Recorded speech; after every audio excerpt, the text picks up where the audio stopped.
فرقہ سیاریہ نمبر اعوذ باللہ من الشیطان الرجیم بسم اللہ الرحمن الرحیم اللہم صلی علی سیدنا و مولانا محمد وعلی آل سیدنا و مولانا محمد وبارک وسلم۔ 10 فرقہ سیاریہ سیاری فرقہ کے پیشوا حضرت ابو العباس سیاری رحمۃ اللہ علیہ ہیں، جو مروک کے امام، تمام علوم کے عالم اور حضرت ابو بکر واسطی رحمۃ اللہ علیہ کے مصاحب تھے۔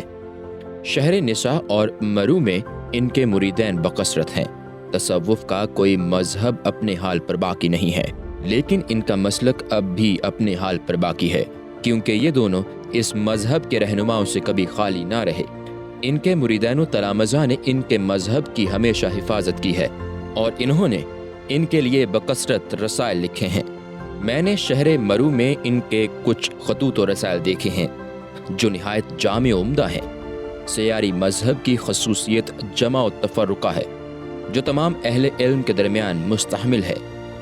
ہر گروہ نے اپنی مراد اور اپنی عبارتوں کے سمجھانے میں ان دونوں کلمات کا استعمال کیا ہے، لیکن ہر ایک کی وضاحت ایک دوسرے سے مختلف رہی ہے۔ چنانچہ مذہب محاسبی میں جمع و تفرقہ سے مراد کسی چیز کے شمار میں جمع اور افتراق لیا گیا ہے، اور نحوی اور اصحاب لغت ان سے مراد ناموں کا جمع کرنا اور ان کا فرق لیتے ہیں۔ حضرات فقہا نے نص کا جمع کرنا اور ان کی صفات کو جدا کرنا یا نص کا جمع کرنا اور قیاس کو جدا کرنا مراد لیا ہے، اور اصول کلام والوں نے صفات ذات کا جمع اور صفات فعل کا تفرقہ مراد لیا ہے۔ لیکن مشائخ طریقت کے نزدیک ان میں سے کوئی مراد نہیں ہے، بلکہ ان کی مراد وہ ہے جسے ہم بیان کر رہے ہیں۔ جمع و تفرقہ۔ اللہ تعالیٰ نے ایک جگہ اپنی دعوت میں تمام مخلوق کو جمع کر کے فرمایا، وَلُلَّهِ يَدْعُو إِلَى دَارِ السَّلَامِ، یونس آیت 25۔ اللہ تعالیٰ سلامتی کے گھر کی طرف بلاتا ہے۔ دوسری جگہ ہدایت حق میں انہیں تفرقہ کے ساتھ بیان کیا گیا ہے کہ وَيَهْدِي مَن يَشَاءُ إِلَى صِرَاطٍ مُسْتَقِيمٍ، البقرہ آیت 2-3۔ اللہ جسے چاہتا ہے صراط مستقیم کی ہدایت فرماتا ہے۔ دعوت میں تو اللہ تعالیٰ نے سب کو جمع کر کے پکارا اور اظہار مشیت میں ایک گروہ کو حکم سے خارج کر کے بیان کیا اور باقی کو حکم میں جمع کر دیا۔ گویا ایک گروہ کو تو مردود رسوا کر کے فرق کر دیا اور انہیں جدا کر دیا، اور کچھ کو توفیق دے کر مقبول بنایا اور کچھ کو ممانعت کے ذریعہ جمع کر کے نکالا۔ ایک گروہ کو عصمت دی اور ایک گروہ کو آفت کی طرف میلان دیا۔ لہٰذا اس معنی میں حقیقت و اسرار اور حق تعالیٰ کی معلوم و مراد میں لفظ جمع ہے، اور امر و نہی کے اظہار میں لفظ تفرقہ ہے۔ چنانچہ حضرت ابراہیم علیہ السلام کو حکم دیا کہ اپنے فرزند حضرت اسماعیل علیہ السلام کو قربان کر دیں، حالانکہ مشیت الہی یہ تھی کہ ایسا نہ ہو۔ ابلیس کو حکم دیا کہ حضرت آدم علیہ السلام کو سجدہ کرے، اور مشیت الہی یہ تھی کہ وہ سجدہ نہ کرے۔ حضرت آدم علیہ السلام سے فرمایا کہ دانہ گندم نہ کھانا، مگر مشیت الہی یہ تھی کہ وہ کھائیں۔ اس قسم کی بکثرت مثالیں ملتی ہیں۔ جمع و تفرقہ کی تعریف۔ تصوف میں جمع و تفرقہ کی تعریف یہ ہے کہ جمع وہ ہے جو اپنے اوصاف کے ساتھ جمع ہو، اور تفرقہ وہ ہے جو اپنے افعال سے جدا ہو۔ اس سے مراد مکمل ارادہ کا انقطاع اور ارادہ الہی کے اثبات میں خلل کے تصرف کا مکمل ترک ہے۔ اس تعریف پر معتزلہ کے سوا تمام اہل سنت و جماعت اور تمام مشائخ کا اجماع ہے، البتہ ان کے استعمال میں مشائخ کا اختلاف ہے۔ چنانچہ ایک گروہ ان دونوں کلمات کو توحید پر محمول کرتا ہے اور کہتا ہے کہ جمع کے دو درجے ہیں، ایک حق تعالیٰ کے اوصاف میں، دوسرا بندوں کے اوصاف میں۔ حق تعالیٰ کے اوصاف سے جس کا تعلق ہے وہ توحید کا بھید ہے، جس پر بندہ کا کوئی اختیار نہیں ہے، اور جو بندوں کے اوصاف میں ہے اس سے مراد توحید میں صدق عقیدت اور صحت عزیمت ہے۔ یہ قول حضرت ابو علی ردباری علیہ الرحمہ کا ہے۔ دوسرا گروہ حق تعالیٰ کے اوصاف پر محمول کرتا ہے، چنانچہ وہ کہتا ہے کہ جمع حق تعالیٰ کی صفت ہے اور تفرقہ حق تعالیٰ کا فعل۔ حق تعالیٰ کے صفت و فعل میں بندے کو کوئی اختیار نہیں ہے، اس لیے کہ حق تعالیٰ کی الوہیت میں کوئی شے متنازع نہیں ہے۔ جمع ذات و صفات اسی کے لیے ہے کیونکہ جمع اصل میں برابری کا مقتضا ہے۔ حق تعالیٰ کی ذات و صفات میں کوئی اس کا مساوی نہیں، اور اس کی جدائی میں خلق کی تفصیل و عبارت مجتمع نہیں ہے۔ اس کے معنی یہ ہے کہ اللہ تعالیٰ کی صفات قدیم ہیں اور وہ اسی کے ساتھ مختص ہیں، اور ان کا قیام بھی اسی کے ساتھ ہے، اور ان کی خصوصیات بھی اسی سے وابستہ ہیں۔ چونکہ حق تعالیٰ کی ذات و صفات میں دوئی نہیں ہے اور نہ اس کی وحدانیت میں فرق و اردد روا ہے، اس لحاظ سے جمع کا استعمال حق تعالیٰ کے سوا کسی اور کے لیے جائز نہ ہوگا۔ لیکن حکم میں تفرقہ اللہ تعالیٰ کے افعال سے متعلق ہے، کیونکہ تمام احوال متفرق ہیں۔ کسی کے لیے وجود کا حکم ہے اور کسی کے لیے عدم کا، اس لحاظ سے جمع کا استعمال ہوا۔ اس میں ایک کو فنا کا حکم ہے اور دوسرے کو بقا کا حکم۔ ایک گروہ وہ ہے جو تفرقہ کو علم الہی پر محمول کرتا ہے، چنانچہ وہ کہتا ہے کہ توحید کا علم جمع اور احکام کا علم تفرقہ ہے، اس لحاظ سے علم اصول جمع اور علم فروغ تفرقہ ہوں گے۔ ایک بزرگ کا قول یہ ہے کہ جس پر اہل علم کا اجماع ہو وہ جمع، اور جس میں ان کا اختلاف ہو وہ تفرقہ ہے۔ لیکن جمہور محققین تصوف کی عبارات و اشارات میں تفرقہ سے مقاصد بندے کے اختیاری اعمال اور جمع سے مواہب، مجاہدے اور مشاہدے مراد لیے ہیں۔ لہٰذا جو بندہ مجاہدے کا ذریعہ واصل بحق ہو وہ تفرقہ ہے، اور حق تعالیٰ کی طرف سے بندہ پر جو خاص عنایت و ہدایت ہو وہ جمع ہے، اور بندے کی عزت و تکریم اس میں ہے کہ وہ اپنے وجودی افعال اور جمال حق کے لیے مجاہدے کی قدرت میں اپنے افعال کی آفتوں سے محفوظ رہے، اور اپنے افعال کو بعطائے فضل الہی جان کر مشاہدے کو ہدایت الہی کے دامن میں منفی دیکھے۔ لہٰذا ایسا بندہ اپنی ہر اقامت میں حق تعالیٰ کے ساتھ قائم ہو کر اس کا نائب اور اوصاف میں اس کا وکیل ہوگا، اور اس کے تمام افعال کی نسبت اسی کی طرف ہوگی، یہاں تک کہ وہ اپنے قصب کی نسبت سے محفوظ ہو جائے گا، جیسا کہ حق تعالیٰ نے حبیب صلی اللہ علیہ وسلم کے ذریعہ بواسطہ حضرت جبریل علیہ السلام حدیث قدسی میں فرمایا: لا يزال عبدی یتقرب الی النوافل حتی احببته فاذا احببته کنتم سمعا وبصرا ویدا ولسانا فبی یسمع وبی یصبر وبی ینطق وبی یبطش۔ بخاری شریف۔ میرا بندہ نوافل کے ذریعہ میری قربت کا ہمیشہ خواہاں رہتا ہے، یہاں تک کہ میں اسے اپنا محبوب بنا لیتا ہوں۔ پھر جب میں اپنے کسی بندے کو اپنا محبوب بنا لیتا ہوں تو میں اس کے کان، آنکھ، ہاتھ اور زبان ہو جاتا ہوں۔ وہ مجھ سے سنتا ہے، مجھ سے ہی دیکھتا ہے، مجھ سے ہی بولتا ہے اور مجھ سے پکڑتا ہے۔ مطلب یہ ہے کہ ہمارا بندہ مجاہدے کے ذریعہ جب ہمارا مقرب ہو کر محبوب ہو جاتا ہے تو ہم اس کے وجود کو اسی سے فنا کر دیتے ہیں اور اس کے افعال کی نسبت کو اس سے اٹھا لیتے ہیں، حتیٰ کہ وہ ہمارے ذریعہ ہی سنتا ہے جو وہ سنے، اور ہمارے ہی ذریعہ بولتا ہے جب وہ بولے، اور ہمارے ہی ذریعہ دیکھتا ہے جب وہ دیکھے، اور ہمارے ذریعہ پکڑتا ہے جب وہ پکڑے۔ گویا وہ ہمارے ذکر میں ایسا مستغرق ہو جاتا ہے کہ وہ ذکر کا مغلوب بن جاتا ہے، اور اس کے ذکر میں اس کا قصب مفقود ہو جاتا ہے، اور ہمارا ذکر اس کے ذکر کا سلطان بن جاتا ہے، اور اسی کے ذکر سے آدمیت کی نسبت جدا ہو جاتی ہے۔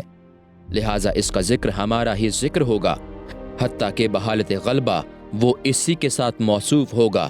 چنانچہ حضرت بایزید بسطامی رحمۃ اللہ علیہ غلبہ حال میں نعرہ لگاتے ہیں کہ پاکی ہے مجھے کتنی ہی بڑی میری شان ہے۔ یہ جو کچھ فرمایا حق تعالیٰ کی گفتار سے تھا، اور جو کچھ کہا حق کہا۔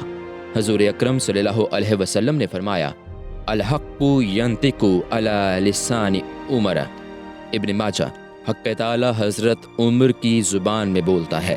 اس کی حقیقت اس طرح پر ہے کہ آدمیت پر جب حق تعالیٰ کا غلبہ کا ظہور ہوتا ہے تو اللہ تعالیٰ اسے اس کی ہستی سے نکال دیتا ہے، یہاں تک کہ اس کی تمام باتیں حق تعالیٰ ہی کی فرمودہ ہوتی ہیں۔ اس استحالہ کے باوجود کہ حق تعالیٰ کسی میں حلول نہیں کرتا اور نہ کسی مخلوق یا مصنوع میں ممتزج و متحد ہو جاتا ہے، اور نہ کسی چیز میں وہ پیوست ہوتا ہے۔ البتہ یہ جائز ہے کہ حق تعالیٰ کی محبت بندے کے دل پر غالب ہو جائے، اور اس کے غلبہ کی زیادتی میں اس کی عقل و طبع اس کی برداشت سے عاجز آ جائے اور اس کا امر اس کے قصب سے ساکت ہو جائے، اس درجہ میں اس حالت کا نام جمع ہے۔ جس طرح کہ حضور اکرم صلی اللہ علیہ وسلم محبت الہی میں ایسے مستغرق و مغلوب تھے کہ جو فعل آپ سے رونما ہوتا، اللہ تعالیٰ اس فعل کی نسبت کو آپ سے دور فرماتا اور فرماتا کہ وہ فعل میرا تھا، آپ کا نہ تھا، ہر چند کہ اس فعل کا ظہور و صدور آپ سے ہوا۔ چنانچہ ارشاد حق ہے، وَمَا رَمَيْتَ إِذَا رَمَيْتَ وَلَكِنَّ اللَّهَ رَمَى، الانفال 17۔ اے محبوب، وہ مشت خاک جو آپ نے دشمنوں پر پھینکی تھی وہ آپ نے نہیں بلکہ ہم نے پھینکی تھی۔ اسی قسم کا فعل جب حضرت داؤد علیہ السلام سے صادر ہوا تو حق تعالیٰ نے اس فعل کی نسبت ان کی طرف کرتے ہوئے فرمایا، وَقَتَلَ داؤد جالوت، البقرہ 251۔ حضرت داؤد نے جالوت کو قتل کر دیا۔ یہ حالت تفرقہ کی تھی۔ اللہ تعالیٰ نے دونوں نبیوں کے افعال میں فرق و امتیاز رکھا، ایک کے فعل کی نسبت ان کی طرف ہی رکھی اور یہ نسبت فعل محل آفت و حوادث ہے، اور دوسرے کے فعل کی نسبت اپنی طرف فرمائی۔ چونکہ اللہ تعالیٰ قدیم ہے لہٰذا اس کی طرف نسبت فعل آفت و حوادث سے پاک ہے۔ بنا بری اگر آدمی سے ایسا فعل سرزد ہو جو آدمی کے افعال کی جنس سے اور اس کے قبیل سے نہ ہو تو یقیناً اس کے فعل کا فاعل حق تعالیٰ ہے، اور اعجاز و کرامت سب کچھ اس کے ساتھ شامل ہے۔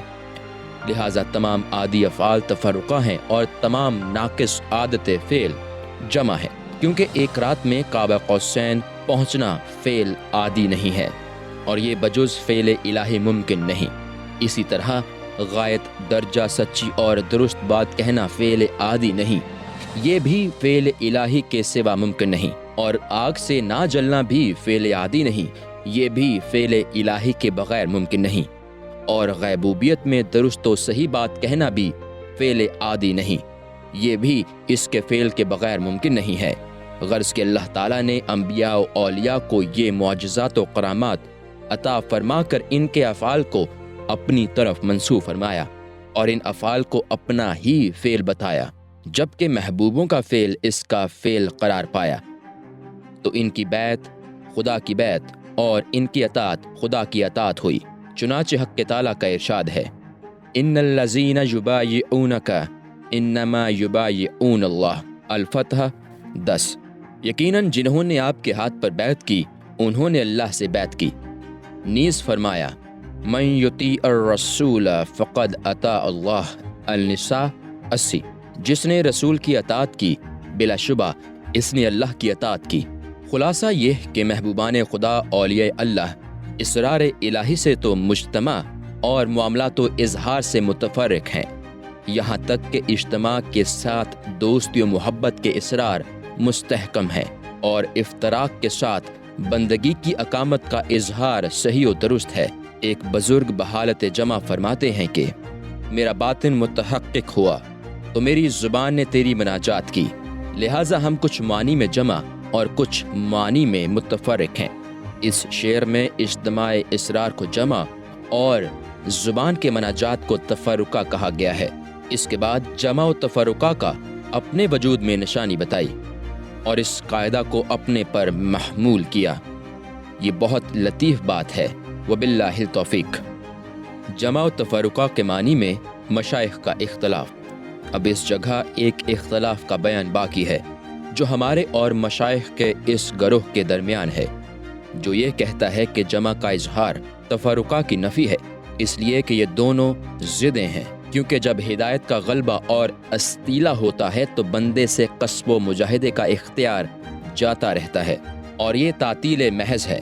اس کا جواب ہم یہ دیں گے کہ یہ بات خود تمہارے عقیدے ہی کے خلاف ہے، اس لیے کہ جب تک معاملہ کی قدرت اور قصب و مجاہدے کی طاقت موجود رہتی ہے اس وقت تک بندے سے وہ ہرگز ساکت نہیں ہوتی۔ اس لیے جمع تفرقہ سے جدا نہیں ہے، جیسے آفتاب سے نور، جوہر سے عرض اور موصوف سے صفت جدا نہیں کی جا سکتی، اسی طرح ہدایت سے مجاہدہ اور شریعت سے طریقت و حقیقت اور طلب سے وجدان بھی جدا نہیں۔ البتہ یہ مجاہدہ کبھی مقدم ہوتا ہے اور کبھی مؤخر، لیکن مجاہدہ جہاں مقدم ہو اس پر مشقت زیادہ ہوتی ہے کیونکہ وہ غیبیت میں ہوتا ہے، اور مجاہدہ جہاں مؤخر ہو اس پر رنج و کلفت نہیں ہوتی کیونکہ وہ حضور میں ہوتا ہے، اور جو اعمال کے مشرب و مذہب کی نفی کرتا ہے وہ عین عمل کی نفی کرتا ہے۔ یہ بہت بڑی غلطی ہے۔ البتہ یہ جائز ہے کہ بندہ ایسے درجہ پر فائز ہو جائے جہاں اسے اپنے افعال معیوب نظر آنے لگیں، جبکہ وہ اپنے اوصاف محمودہ کو بھی عیب کی نظر میں ناقص دیکھتا ہے، تو لا محالہ وہ اوصاف قبیح مذمومہ کو تو بدرجہ اولا عیب دار دیکھے گا۔ میں نے یہ معنی اس لیے بیان کیے ہیں کہ میں نے ایک جاہل قوم کو اس غلطی میں آلودہ پایا ہے، چونکہ وہ بحالت بیگانگی ہیں اس لیے کہتے ہیں کہ یافت کے لیے کسی ریاضت کی حاجت نہیں، اور ہمارے افعال و طاعات معیوب اور مجاہدات ناقص ہیں، اس لیے انہیں کرنے سے نہ کرنا بہتر ہے۔ میں ان سے کہتا ہوں کہ ہمارے افعال باتفاق فعل ہیں، اور ہمارے ہر قسم کے فعل محل علت اور منبع شر و آفت ہیں۔ بائیں ہمہ نہ کرنے کو بھی فعل ہی کہا جائے گا، جبکہ دونوں فعل ہی ہوئے اور فعل محل علت ہوئے، تو کس وجہ میں نہ کرنے کو کرنے سے بہتر جانتے ہو؟ یہ تو ظاہری بدنصیبی و نقصان اور واضح عیب ہے، لہٰذا یہ کفر و ایمان کے درمیان بہترین فرق ہے، کیونکہ مومن و کافر دونوں متفق ہیں کہ ان کے افعال محل علت ہیں، مگر مومن بحکم فرمان خدا کرنے کو نہ کرنے سے زیادہ بہتر جانتا ہے، اور کافر بحکم تعطیل نہ کرنے کو کرنے سے زیادہ بہتر سمجھتا ہے۔ لہٰذا جمع یہ ہے کہ آفت کو دیکھنے میں آفت تفرقہ اور حکم تفرقہ ساقط نہ ہو، اور تفرقہ یہ ہے کہ جمع کے حجاب میں تفرقہ کو جمع جانے۔ حضرت مزین کبیر اس معنی میں فرماتے ہیں کہ بندے کے لیے حق تعالیٰ کی خصوصیت جمع ہے اور بندے کی بندگی اس کے لیے تفرقہ، یہ دونوں بندے سے جدا نہیں ہیں، اس لیے کہ خصوصیت کی علامت بندگی کی حفاظت ہے۔ معاملہ میں جب مدعی معاملہ کے ساتھ قائم نہ ہوگا تو وہ اپنے دعوے میں جھوٹا ہوگا، اور البتہ یہ جائز ہے کہ حکم الہی بجا لانے اور مجاہدے کا حق ادا کرنے میں جو تکلیف و مشقت ہوتی ہے اس کا بوجھ بندے پر نہ پڑے، لیکن یہ کسی طرح جائز نہیں ہے کہ عین جمع میں بغیر واضح عذر کے کوئی حکم شریعت یا مجاہدہ جو شریعت میں عام ہو بندے سے وہ عین حکم اٹھ جائے۔ اس مسئلہ کو کچھ وضاحت کے ساتھ بیان کرتا ہوں۔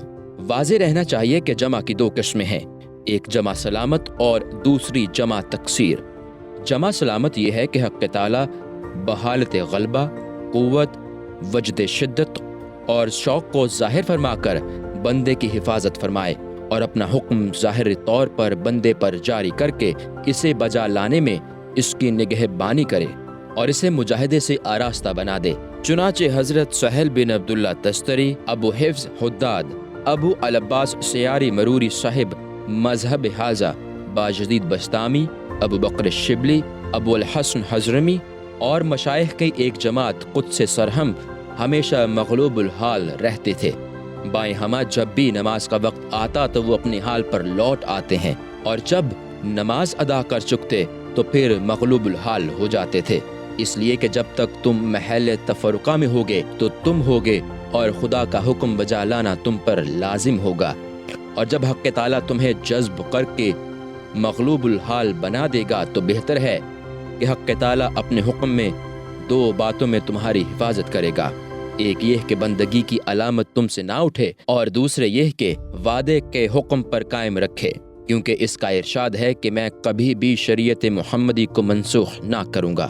اور جمع تقصیر یہ ہے کہ بندہ حکم میں دیوانہ اور مدہوش ہو جائے اور اس کا حکم پاگلوں کی مانند بن جائے، ایسا شخص معاملہ میں معذور ہوتا ہے، اور پہلا شخص مشکور، اور جو مشکور ہوتا ہے اس کے حالات دوسرے کے مقابلہ میں زیادہ قوی ہوتے ہیں، کیونکہ دوسرا ہر حال میں معذور ہے۔ یاد رکھنا چاہیے کہ جمع کے لیے نہ کوئی مخصوص مقام ہے اور نہ کوئی ایک حال، کیونکہ جمع اپنے مطلوب کے معنی میں ہمت کا جمع کرنا ہے، چنانچہ کسی دوسرے کے لیے اس معنی کا کشف مقامات میں ہوتا ہے اور کسی گروہ کا کشف احوال میں ہوتا ہے، اور دونوں وقتوں میں صاحب جمع کی مراد نفی مراد سے حاصل ہوتی ہے۔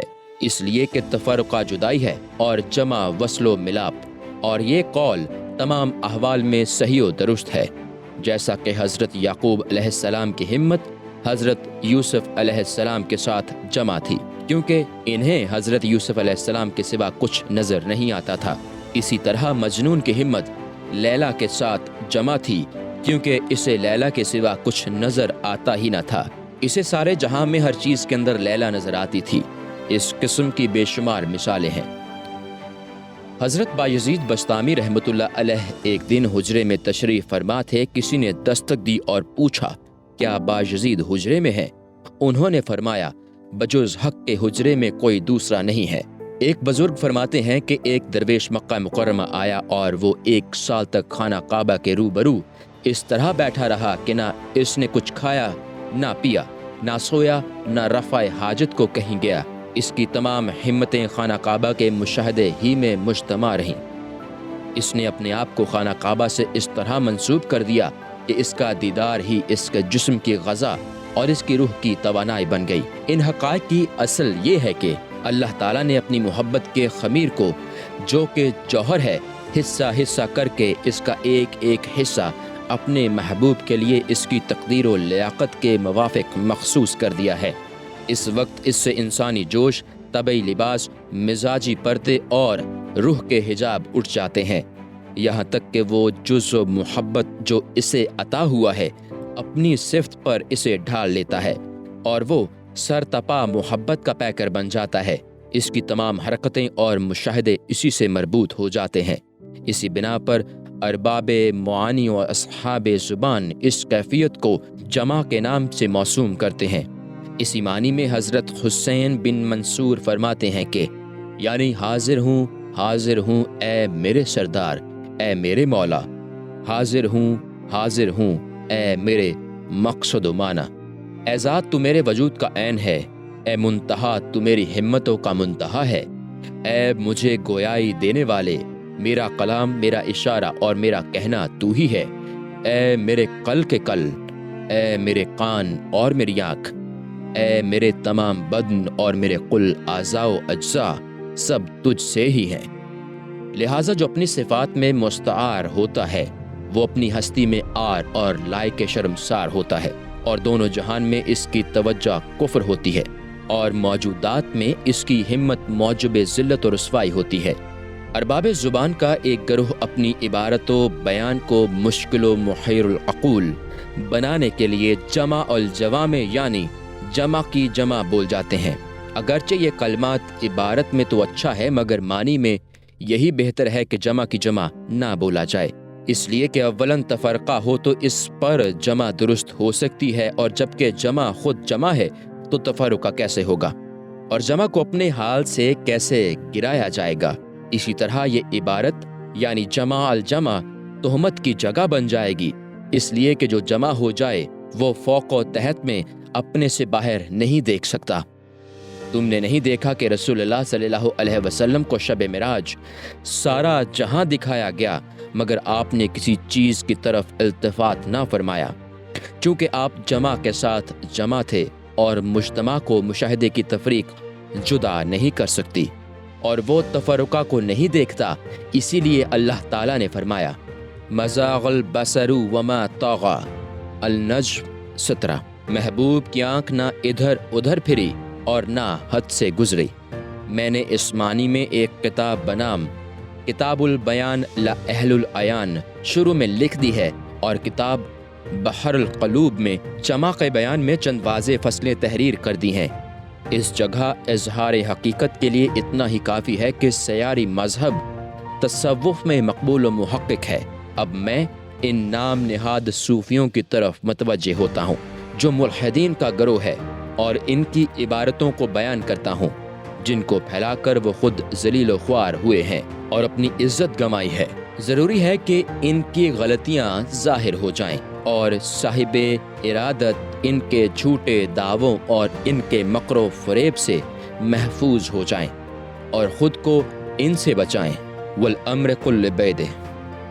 11 ملحدوں کے حلولی فرقے۔ حلولیوں کے 2 مردود گروہ ہیں۔ جو صوفیہ کے ساتھ محبت کا دم بھرتے ہیں مگر حقیقت میں وہ اپنی گمراہی کے اندر ایک دوسرے سے بڑھ کر ہیں۔ اللہ تعالیٰ ان پر رحم فرمائے۔ فماذا بعد الحق الا الضلال فانا تصرفون، یونس آیت 32۔ اب حق کے بعد گمراہی کے سوا کچھ نہیں، تم کہاں بھٹک رہے ہو؟ ایک مردود گروہ اپنا پیشوا ابو حلمان دمشقی کو بتاتا ہے اور ان کی طرف ایسی روایتیں منسوب کرتا ہے جو ان کے برخلاف ہیں، جن کو مشائخ اپنی کتابوں میں ان سے منقول لکھ چکے ہیں، اور مشائخ ان کو ارباب ولایت میں سے جانتے ہیں، لیکن ملحد و بے دین گروہ ان کی طرف حلول و امتزاج اور نسخ ارواح کی باتیں منسوب کرتے ہیں۔ میں نے مقتدمین کی کتابوں میں ان کے اوپر طعنوں کو پڑھا ہے، اور علماء اصول بھی ان کے ساتھ اسی قسم کا برتاؤ کرتے ہیں۔ صحیح حقیقت حال کو اللہ ہی بہتر جانتا ہے۔ اور دوسرا مردود گروہ وہ ہے جو فارس کی طرف نسبت کرتا ہے اور دعویٰ کرتا ہے کہ یہ حضرت حسین بن منصور کا مذہب ہے، حالانکہ ان ملحدوں کے سوا حضرت حسین بن منصور کے اصحاب و تلامذہ میں سے کسی کا بھی یہ مذہب نہیں ہے۔ میں نے ابو جعفر سیدلانی کو دیکھا ہے جو 4000 لوگوں کے ساتھ عراق میں پھیلا ہوا ہے اور اپنے آپ کو حلاجی کہلاتا ہے۔ ان کے اقوال کے سبب فارس پر تمام بزرگ لعنت کرتے ہیں، حالانکہ حضرت حسین بن منصور کی مصنفات میں بجز تحقیق کے کسی قسم کی لغویت نہیں ہے۔ حضرت سیدنا داتا گنج بخش رحمۃ اللہ علیہ فرماتے ہیں کہ میں نہیں جانتا کہ فارس اور ابو حلمان کون ہیں اور ان کے کیا اقوال ہیں، لیکن جو بھی کوئی ایسی بات کا قائل ہو جو توحید و تحقیق کے خلاف ہو، دین میں اس کا کوئی حصہ نہیں، چونکہ دین میں جو چیز اصل ہے وہ توحید و تحقیق کا استحکام ہے، جبکہ وہ اس میں ہی مستحکم نہیں تو تصوف جو کہ دین کی فرع اور اس کا نچوڑ ہے بدرجہ اولا خلل پذیر ہوگا، اس لیے کہ ظہور کرامت کشف اور مشاہدہ آیات الہیہ اہل توحید اور دینداروں کے ساتھ مخصوص ہے۔ ان باطل اقوال کے ماننے والوں کی روح میں تو سراسر غلطیاں ہی غلطیاں ہیں، انہیں دین و ولایت سے کیا علاقہ۔ اب میں قانون سنت کے مطابق ان کے احکام اور ملحدوں کے اقوال و مغالطے اور ان کے شبہات کو بیان کرتا ہوں تاکہ تم جان سکو کہ اس میں کتنے فساد پھیلائے گئے ہیں۔ وباللہ التوفیق۔